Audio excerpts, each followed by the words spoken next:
મિત્ર જ્યારે શત્રુ બને તો તેનાથી ઘાતક પણ કોઈ નહીં। અમદાવાદના ગીતા મંદિર વિસ્તારમાં કંઈક આવી જ ઘટના પ્રકાશમાં આવી છે, જ્યાં મિત્રોએ જ મિત્રને મોત આપ્યું છે। મૃતક યુવક ગીતા મંદિર વિસ્તારમાં પાન પાર્લર પર પોતાના મિત્રો સાથે બેઠો હતો। દરમિયાનમાં યુવક અને તેના 3 મિત્રો મજાક કરતા હતા।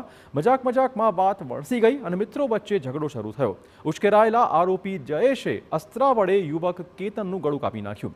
મૃતક યુવકના પરિવારના લોકોનો આરોપ છે કે સમાધાન માટે બોલાવીને હત્યા કરવામાં આવી છે। પોલીસે 3 આરોપીની ધરપકડ કરીને આ કેસમાં વધુ પૂછપરછ શરૂ કરી છે। આ મરણ જનાર તથા આ 3 જે વ્યક્તિઓ છે એ એક વર્ષોથી એકબીજાના મિત્ર હતા અને તેઓ રાતના 9:30 વાગ્યાથી ત્યાં જે કામના જે ત્રીજા વ્યક્તિ છે જગદીશ ઉર્ફે જગ્ગુ તેના આઈસ્ક્રીમના પાર્લરે સામે બેઠા હતા।